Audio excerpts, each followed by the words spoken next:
ఎంపీలు సోదరులు పవన్ కళ్యాణ్ గారికి కూడా మాట్లాడవలసిగా కోరుతున్నానండి. అధ్యక్షుల వారికి హృదయపూర్వక నమస్కారం సార్.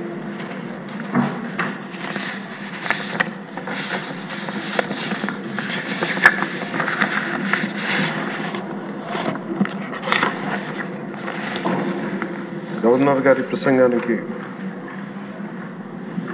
ధన్యవాదాలు చెప్తూ ప్రవేశపెట్టిన తీర్మానాన్ని జనసేన పార్టీ తరఫు నుంచి నేను కూడా బలపరుస్తున్నాను అధ్యక్ష. ఆద్యంతం గవర్నర్ గారు ప్రసంగ పాఠంలో చాలా కీలకమైన నాకు 3 అనిపించినాయి. ఒకటి, మనం వారసత్వంగా ఏమొచ్చింది మనకి, ఏం ఆశించబోతున్నాం, భవిష్యత్తులో ఎలాంటిదా ఆశించబోతున్నాం, కలెక్టివ్గా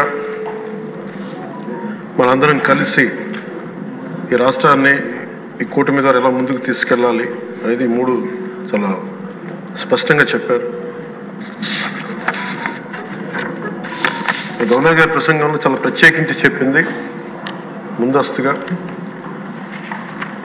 ఆంధ్రప్రదేశ్ రాష్ట్రం ఏర్పడటానికి పొట్టి శ్రీరాములు గారి త్యాగ ఫలితం, తద్వారా భాషా ప్రయుక్త రాష్ట్రాలే ఏర్పాటు కావటం. అలాగే దానికి ఇంకొకటి నాకు అనిపిస్తుంది అధ్యక్ష, పింగళ వెంకయ్య గారు కూడా అంటే ముఖ్యంగా ఆంధ్రప్రదేశ్ నుంచి వచ్చిన పొట్టి శ్రీరాములు గారు కానీ, మువ్వెన్నెల జెండాను రూపొందించిన పింగళ వెంకయ్య గారు కానీ దేశాన్ని ప్రభావితం చేసే స్థాయి వ్యక్తులు. ఒకరి త్యాగం వల్ల భాషా ప్రయుక్త రాష్ట్రాలు ఏర్పడితే ఇంకొకరి రూపకల్పన వల్ల దేశానికి జెండా వచ్చింది. ఇలాంటి గొప్ప మహానుభావులు పుట్టిన నేల. దామోదరం సంజీవి గారు లాంటి మహానుభావులు సంస్కరణలు తీసుకోవాలి, అలాంటి వారు గొప్ప సంస్కరణలు తీసుకొచ్చిన నేల ఇది. పివి నరసింహారావు గారు, అలాగే శ్రీ ఎన్టీ రామారావు గారు, వీరందరి పరంపరలో ఎప్పుడు ఆంధ్రప్రదేశ్ ముందుకెళ్తూనే ఉంది. అలాగే ఈరోజు గౌరవ ముఖ్యమంత్రి శ్రీ చంద్రబాబు నాయుడు గారు లేరు, వారి గురించి కూడా చెప్పాల్సి ఈ సందర్భంలో. ఆంధ్రప్రదేశ్కి ఎవరన్నా రావాలి అనుకుంటే ముందస్తుగా చంద్రబాబు గారు పాలన స్టార్ట్ చేసినప్పుడు, ఆయన ముఖ్యమంత్రిగా ఉన్నప్పుడు ప్రతి ఒక్కరూ మేము వచ్చి ఆంధ్రప్రదేశ్కి వచ్చి పని చేయాలని ప్రతి ఐఏఎస్ అధికారి, ప్రతి ఐపీఎస్ అధికారి తపన పడేవారని నాకు ఢిల్లీలో చాలామంది ఐఏఎస్ అధికారులు చెప్పారు. అలాంటి అద్భుతమైన పాలన, ఛాలెంజెస్ని అధిగమించి ఆంధ్రప్రదేశ్ని అభివృద్ధి దిశగా తీసుకెళ్లారు. ముఖ్యంగా ఆయన బాగా నచ్చే అంశం నాకు ఆయనలో ప్రత్యర్థులను కూడా గౌరవించే గొప్ప గుణం. మొన్న ఈ మధ్యన మాకు చెప్తూ కూడా రాజశేఖర రెడ్డి గారి గురించి చెప్తూ ఆయన గురించి కూడా, ఆయన ఎంత ప్రత్యర్థి అయినప్పటికీ కూడా ఆయన గురించి కూడా మంచి వాక్యాలు చెప్పి ఆయన చేసిన మంచి పనిని కూడా చెప్పే సహృదయం ఉంది నారా చంద్రబాబు గారికి. వాటి నుంచి తీసుకోవాలి, ఇది మేము నాలాంటి వాళ్ళు నేర్చుకోవాలి, అలాంటి యంగ్స్టర్ మాకు కొత్తగా వచ్చిన వాళ్ళు నేర్చుకోవాలి. అలాగే కర్నూలు 1953లో కర్నూలు రాజధానిగా వచ్చింది. ఎప్పుడు మనకి ఇన్ని సంవత్సరాలుగా, ఇన్ని దశాబ్దాలుగా ఇంకా కొట్టుకుంటూనే ఉన్నాం. అన్ని రాష్ట్రాలు ఏర్పడ్డాయి, భాషా ప్రయుక్త రాష్ట్రాలు ఏర్పడ్డాయి. దేశం అంతా ఎవరికి రాజధాని వచ్చింది, ముందుకెళ్ళిపోయారు, అభివృద్ధి చెందారు. కానీ మన ఆంధ్రప్రదేశ్కి వచ్చేటప్పటికి కర్నూలు రాజధానిగా ఏర్పడింది. కాదని చెప్పి మళ్ళీ తెలంగాణలో కలిపారు. కొన్ని దశాబ్దాల తర్వాత మళ్ళీ విభజన జరిగింది. మళ్ళీ రాజధాని కోసం ఎత్తుక్కుంటూనే వచ్చాం. కింద మీద పడి 14 నుంచి 19 చాలా కష్టంతో ఒక రాజధానిని అత్యంత ఖర్చుతోటి నిర్మించే దశలో ఉండగా పరిస్థితులు అనుకూలించగా గత ప్రభుత్వం వచ్చింది. వాళ్ళు 3 రాజధానులు తీసుకొచ్చారు. ఎప్పుడు కూడా ఇన్ని సంవత్సరాలు, ఇన్ని దశాబ్దాలుగా మనకు స్థిరమైన రాజధాని అనేది ఒకటి లేదు. అది బేసిక్గా అది కేంద్ర బిందు ఒక అభివృద్ధికి, ఒక రాష్ట్రానికి. ఈసారి మటుకు చంద్రబాబు గారి ఆధ్వర్యంలో, గౌరవ ముఖ్యమంత్రి చంద్రబాబు గారి ఆధ్వర్యంలో ఇంకెప్పటికీ భవిష్యత్తు తరాలు ఇంకెప్పుడు ఏది రాజధాని, ఒక రాజధాని రెండా కాకుండా అమరావతి రాజధానిగా ఉండాలి, ముందుకు తీసుకెళ్ళాలి. దానికి మేమందరం సహకరిస్తామని ఈ సందర్భంగా మీకు తెలియజేసుకున్నాం అధ్యక్ష. అలాగే మనం వారసత్వంగా వచ్చింది మనం పొట్టి శ్రీరాములు గారి దగ్గర నుంచి, పింగళ వెంకయ్య గారి దగ్గర నుంచి మువ్వెన్నెల జెండా, భాషా ప్రయుక్త రాష్ట్రాలు వస్తే చెడు కూడా అట్లాగే మనం వచ్చింది అధ్యక్ష. మనకి గత ప్రభుత్వం మనకు అందించింది కీలకమైన పోలవరాన్ని పూర్తి చేయకపోవటం, సకాలంలో పోలీసులకు కానీ మిగతా ఉద్యోగులకు కానీ జీతభత్యాలు ఇవ్వలేకపోవటం, అన్ని డిపార్ట్మెంట్స్లో నిధులు మళ్లింపు, కనీస రోడ్లు కానీ బ్రిడ్జెస్ కానీ మౌలిక సదుపాయాలు లేకుండా చేయటం, రివర్స్ టెండరింగ్ అని కానీ వ్యవస్థలను నిర్వీర్యం చేయటం, సహజ వనరుల దోపిడీ, ఎర్రచందనం దోపిడీ, ఋషికొండ ఇలాంటి వైజాగ్లో ఎర్రమట్టి దిబ్బల్ని అడ్డగోలుగా నాశనం చేసేయటం, మద్యం ద్వారా కూర్చోబెట్టి అరాచకాలు చేయటం, పెట్టుబడులు వద్దామని ఏమైనా వస్తుంటే వాళ్ళు భయపెట్టేసి రివర్స్ టెండరింగ్ అని చెప్పి వారిని పారిపోయేలా చేయటం పారిశ్రామికవేత్తలని. ఇది మనం తద్వారా మనకి వాళ్ళ ద్వారా కూడా వచ్చిన వారసత్వం అధ్యక్ష. వీటన్నిటిని అధిగమించి ఎలా ముందుకెళ్ళాలి, ఏ స్థాయిలో వెళ్ళాలి అనేది నేను మొన్న ఎలక్షన్ ముందు కూడా మా సహచరులందరికీ కూడా చెప్పాను, ప్రతిసారి ప్రజలందరికీ కూడా తెలియజేశాను. ఒక సుదీర్ఘమైన అనుభవం నాయకులు ఈ రాష్ట్రానికి చాలా అవసరం. దేశంలో కూడా ఇంకెవ్వరికి రాని పరిస్థితి మన రాష్ట్రానికి వచ్చింది.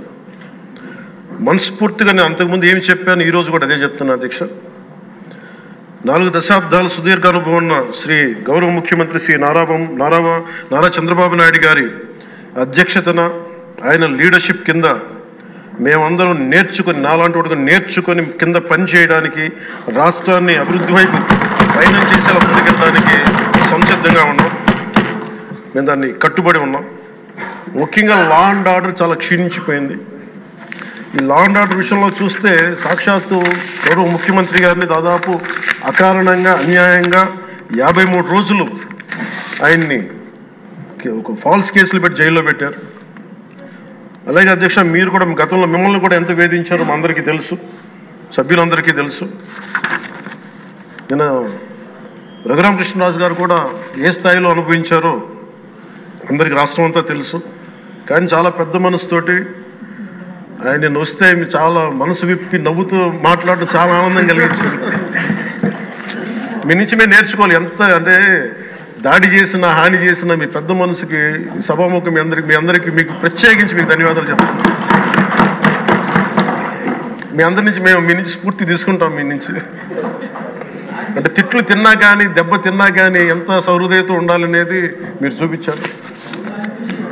ఇంకొక యాంగిల్లో శ్రీ నారా చంద్రబాబు నాయుడు గారు నిన్న కూడా చెప్తా ఉన్నారు, వాళ్ళు మన మీద దాడులు చేశారు కదా అని చెప్పి ఈరోజు మనకు 164 సభ్యులు ఉన్నారని చెప్పేసి, 21 మంది పార్లమెంట్ సభ్యులు ఉన్నారని చెప్పి మనం కూడా అలా చేయడం సహేతుకం కాదు. చాలా మనం యాజ్ పర్ సిస్టమే వెళ్ళాలి.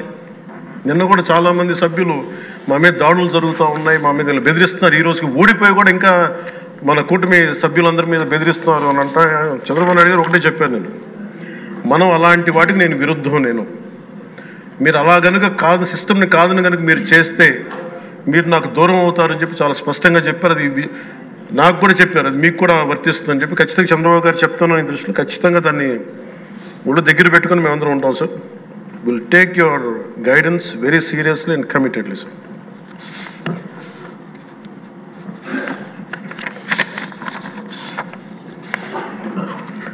అలాగే కేంద్ర నాయకత్వం నిన్న ఈరోజు ఇందాక న్యూస్లో చూసిన అధ్యక్ష, 15,000 కోట్ల రూపాయలు మన ఏ అమరావతి లేకుండా ఈరోజు వరకు ఇబ్బంది పడతాను, అలాంటి అమరావతికి కేంద్ర మంత్రి మన నాయకులు గౌరవ ప్రధానమంత్రి శ్రీ నరేంద్ర మోదీ గారు బడ్జెట్లో ఈ రోజున 15,000 కోట్ల రూపాయలు అమరావతి కోసం రిలీజ్ చేసినందుకు సహృదయంతో మనస్ఫూర్తిగా కూటమి తరపున, మా అందరి తరపున కూడా వారికి ధన్యవాదాలు తెలియజేస్తున్నాం అధ్యక్ష.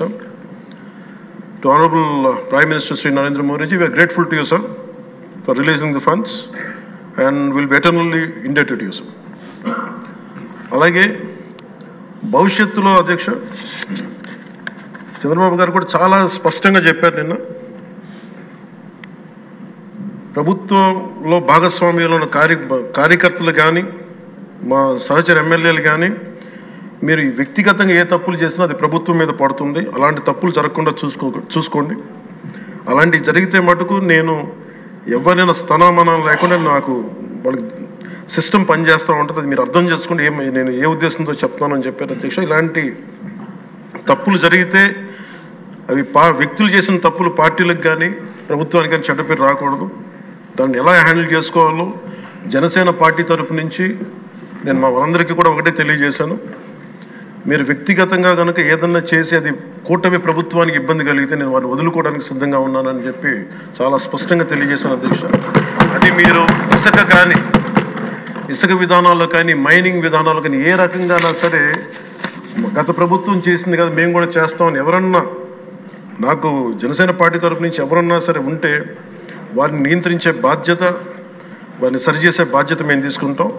అలాగే చట్టపరమైన తప్పు జరిగితే చట్టపరంగా ఎలాంటి చర్యలు తీసుకోవాలో అది మాకు కూడా అప్లై చేయండి. నాతో సహా మేము తప్పు చేస్తే నాతో సహా ఆ చట్టాలు నాకు కూడా అప్లై చేయండి. ఎవరు దీనికి అతీతులు కాదు. దీనికి ముఖ్యంగా ఈ 5 సంవత్సరాల కాలం ఇది హాలిడే కాదు ఎవరికి. మన ముఖ్యమంత్రి గారు కూడా చెప్తా ఉన్నారు, ట్రాఫిక్ జామ్స్ ఎంతసేపు జరుగుతున్నాయి, ఈ ప్రోటోకాల్స్ ప్రకారం సెక్యూరిటీ హ్యాజర్డ్స్లో ఎంతసేపు ట్రాఫిక్ నాపుతున్నారు, ఒక 2-3 నిమిషాల నుంచి ప్రజలు ఇబ్బంది పడకూడదని పదే స్పష్టంగా చెప్తా ఉన్నారు. అలాగే మన ఎస్కార్ట్ సెక్యూరిటీ వల్ల సామాన్య ప్రజలు ఇబ్బంది పడకూడదని మాకు దృష్టికి తీసుకొచ్చారు. ఖచ్చితంగా దాన్ని మా కింద అధికార యంత్రాంగాన్ని మొత్తానికి తెలియజేశాను సార్. అలాగే ఈరోజు మనకున్నది భవిష్యత్తు బాధ్యత. ఇది కేవలం ఈ హౌస్లో ఉన్న వ్యక్తులకే కాదు అధ్యక్ష, ఇంక్లూడింగ్ బ్యూరోక్రాట్స్కి. గత ప్రభుత్వం చాలా అవుట్రైట్ తప్పులు చేస్తూ ఉంటే కూడా బ్యూరోక్రసీ చాలా వరకు చాలా నిర్లిప్తంగా ఉండిపోయారు అధ్యక్ష. ఒక్క ఐఏఎస్ అధికారి ఏసార్లు రివ్యూ చేసిన ఒక్క ఐఏఎస్ అధికారి పేరు చెప్తా ఉంటారు. ఈ రోజున ఐఏఎస్ అధికారి ఏ శిక్ష పడకుండా వెళ్ళిపోయాడు. ఇలాంటి పరిస్థితులు జరుగుతూ ఉన్నాయి. So bureaucracy also has to take responsibility. And of course media ఏ సమస్యని హైలైట్ చేయాలి, ఏ సమస్యని హైలైట్ చేయకూడదు, ఏది ప్రజలకు అవసరం అనేది మీడియా మీద కూడా బాధ్యత ఉంది అధ్యక్ష. అలాగే సామాజిక మాధ్యమాలని స్థాయి దాటి మాట్లాడితే వారికి ఎలాంటి వాళ్ళని ఎలా పరిమితం చేయాలనేది కూడా ఒకసారి హౌస్ అందరూ ఆలోచించాలి. ఒకసారి దీని మీద ఒక విధి విధానాలు రూపొందించాలని కోరుకున్నాను అధ్యక్ష. అలాగే ముఖ్యంగా ఇక సభలో ఉన్న మా సహచర ఎమ్మెల్యేలు, గౌరవ ముఖ్యమంత్రి గారు, మేమందరం కూడా వీఆర్ ఆల్ కమిటెడ్ సార్. రాష్ట్ర భవిష్యత్తు కోసం, పునర్నిర్మాణం కోసం మేము సర్వం త్యాగం చేయడానికి సిద్ధంగా ఉన్నాం. తప్పులు జరిగితే వ్యక్తులు తప్పులు అవుతాయి కానీ పార్టీలు తప్పులు అవ్వం. సో ముగింపు వాక్యాలుగా అధ్యక్ష, కవి సామ్రాట్ శ్రీ విశ్వనాథ సత్యనారాయణ గారు చెప్పిన మాట ఒకటి అధ్యక్ష, అన్ని అనర్థాలకి మూలం మానవ ప్రవృత్తి హేతువు కానీ వాని జాతి కానీ, కులం కానీ, మతం కానీ, ప్రాంతం కానీ కాదు. వ్యక్తులు చేసిన తప్పుల్ని దయచేసి అది వ్యక్తులకే ఆపాదించాల అధ్యక్ష, పార్టీలకు కాదు. అలాగే ఈ క్రమంలో తప్పులు చేస్తే విధునీతిలో ఒకటి చెప్తారు, ఒక గ్రామం కోసం ఒక కుటుంబాన్ని, ఒక కుటుంబం కోసం ఒక గ్రామం కోసం ఒక కుటుంబాన్ని, ఒక రాజ్యం కోసం ఒక గ్రామాన్ని వదులుకోక తప్పదు. అలాగే నాలాంటి వాడు కూడా తప్పులు చేసిన అధ్యక్ష చాలా నిస్సందేహంగా నాలాంటి వాడిని కూడా శిక్షించాలి అధ్యక్ష. అలాంటి బలమైన సంకేతం ప్రజలకు పంపించాలి అధ్యక్ష. మేమందరం కూడా తప్పు ఎవరు చేసినా అది మనమే దాన్ని ముందుకు తీసుకెళ్ళకపోతే నేను కూడా దీనికి సంసిద్ధంగా ఉన్నాను. నా ద్వారా ఏదన్నా తప్పులు జరిగినా, అవకతవకలు జరిగినా నా మీద కూడా చర్యలు తీసుకోవాలి. అది let it be any kind of issue sir. అది నేను నా వంతుగా నేను మీకు తెలియజేస్తున్నాను. I will be liable if I do any mistake as I uphold this as long as I hold this responsibility. అందుకని అందరం కూడా మేము దీన్ని స్ఫూర్తిగా తీసుకొని గౌరవ ముఖ్యమంత్రి శ్రీ చంద్రబాబు గారికి మీ అపారమైన అనుభవం రాష్ట్రానికి చాలా అవసరం. మేము మీకోసం అహర్నిశలు ఈ రాష్ట్రాన్ని తిరిగి గాడిలో పెట్టే వరకు మేము ఎప్పుడు కూడా మీ కనసాయిగల్లో పనిచేస్తాం అని తెలియజేసిన గౌరవ ముఖ్యమంత్రి గారికి నాకు అవకాశాన్ని ఇచ్చిన సహచర మా మంత్రివర్గానికి సభ్యులకి గౌరవ సభ్యులకి గౌరవ సభాపతి గారికి గౌరవ ముఖ్యమంత్రి గారికి మీ అందరికీ నమస్కారం.